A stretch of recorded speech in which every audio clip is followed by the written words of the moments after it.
Wes Anderson has always dealt with emotion in a characteristically idiosyncratic way. Instead of your more standard big emotional cues, he's partial to a little watering of the eyeballs, both from his fellow humans and non-humans. I can hear you. I can hear you. I can hear you. He's referred to his films as sad comedies, which is sort of a contradiction in terms. You could also call them melancholy farces or sorrowful screwballs. Don't give up. And he deploys a wide array of techniques to mask the emotions his characters are feeling. In Anderson's world, there's no sort of tragedy that can't be mined for comedy. Is it dark? Of course it's dark. It's a suicide note. Esteban was eaten! He was swallowed whole. No! Jude! In essence, this director treats us as if we're all little Sam Shakuskis. Are you laughing? Sometimes the emotion a character may feel about a situation is inherently ludicrous to us. Like a grown man who acts like being a scout leader is of military-grade significance. Or a not quite grown man acting like he's been in an adult relationship. Oh, I'm sorry, I just came by to thank you for wrecking my life.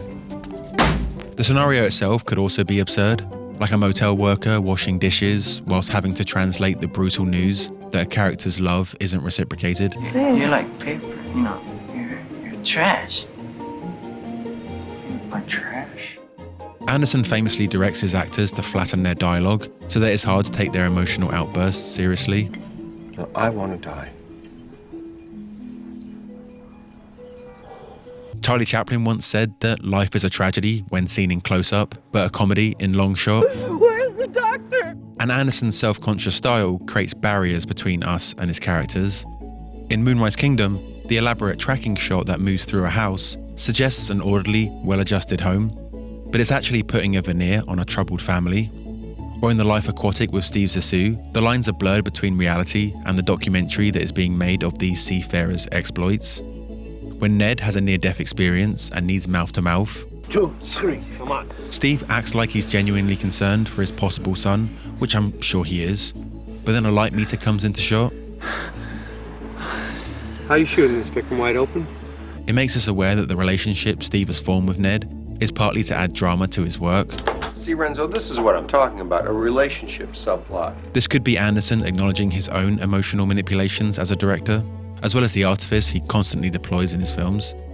But acknowledging it doesn't mean we can't still be affected by it, the same way Herman Bloom can shed a tear whilst watching this amped-up, cliché-ridden play. I'm not suggesting that Anderson treats his films as one big joke. He just likes contrasting tones that butt up against each other. I've never seen anything like this.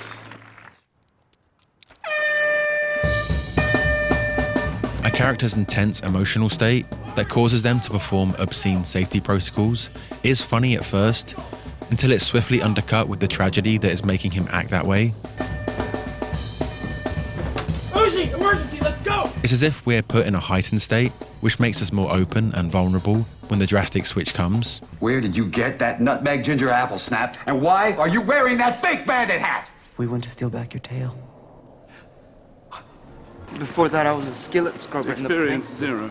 Or how about this repetitious joke that ends with a hint at this lobby boy's family trauma, layering comedy and tragedy on top of each other. Family? 0. One of the best examples of this technique is when Sam and Susie's little private hideaway is discovered by the grown-ups. Sam is told via letter that he is being evicted by his foster parents, but we're not shown his immediate response. All we see is the text. This bottles the emotion up, so it plays underneath the next scene. The Scoutmaster briefly tries to address Sam's history. I didn't know your situation. It wasn't in the register. How'd you lose your parents? But quite quickly changes course. Never mind, I don't need to ask about that. I wish we'd had time to do an inspection back there. On the beach, I would have given you a commendable. Thank you.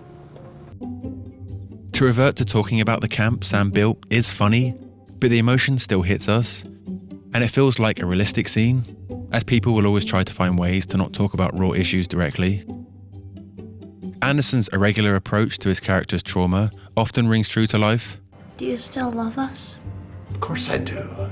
In the opening of the Royal Tenenbaums, we are shown the divorce that is clearly a major upset for the children.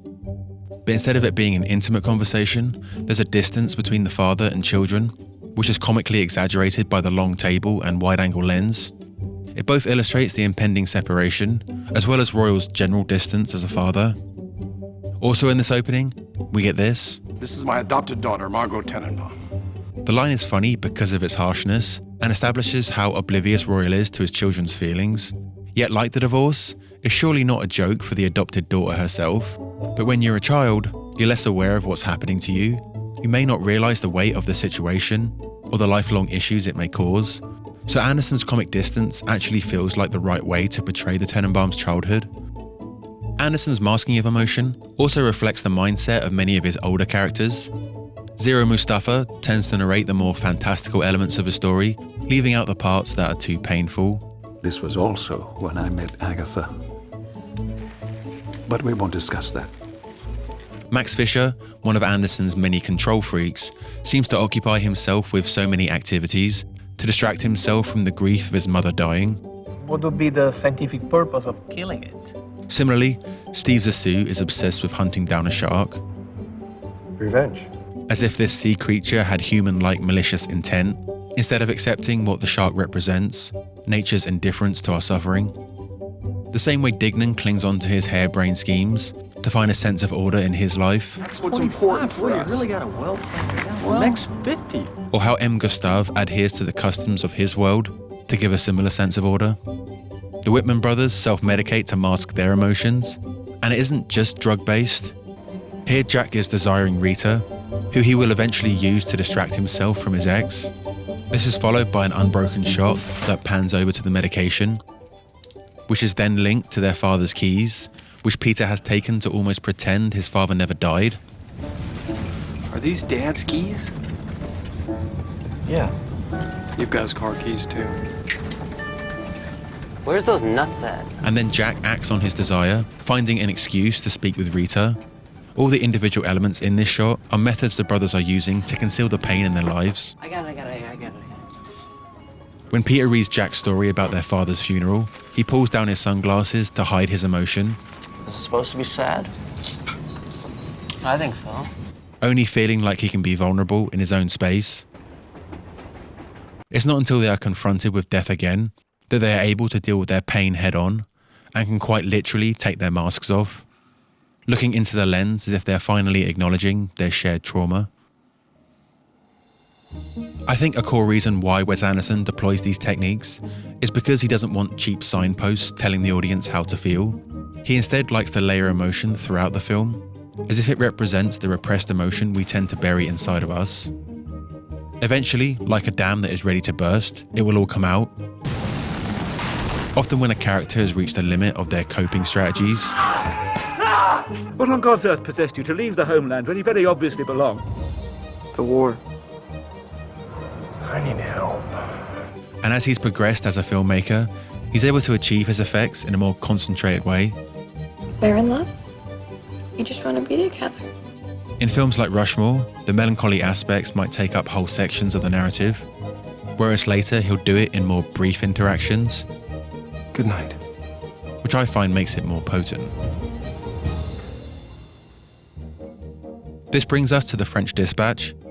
I want to first give a shout out to the great books on Wes Anderson by Zoller Seitz, which I reread and I'm sure influenced this video. I'm really looking forward to the next one. One of the reasons I made this was because a lot of responses I saw to The French Dispatch said it was a hollow experience, whereas I found it anything but. In fact, it might be the most emotionally affected I've been by one of Anderson's films in the theatre. I imagine I'll talk about it in more detail once I get my hands on it. Whether are we talking about my emotional response to it remains to be seen, because, well, I was emotionally repressed as one of Wes Anderson's characters. Don't cry in my office. I'm always inspired by the sheer creativity on display in Wes Anderson's work, but in order to achieve success in any creative field, you need to combine it with productivity. So I'd like to recommend the class from this video's sponsor Skillshare, which is called Productivity for Creatives. Thomas Frank is an author, YouTuber, and speaker who is passionate about teaching the methods he uses to work more efficiently, which you can apply to anything creative you want to get better at. Being someone who juggles many disciplines myself, I found the classes really helpful. Skillshare is an online learning community with thousands of classes for all types of creators. It's great for developing skills or deepening existing ones. So whether it's filmmaking, design, technology, or just general lifestyle guidance, Skillshare's a great resource. It's curated specifically for learning, meaning there are no ads, and they're always launching new premium classes, so you can stay focused and follow wherever your creativity takes you. And the first 1,000 people that click the link in the description will get a 1-month free trial of premium membership.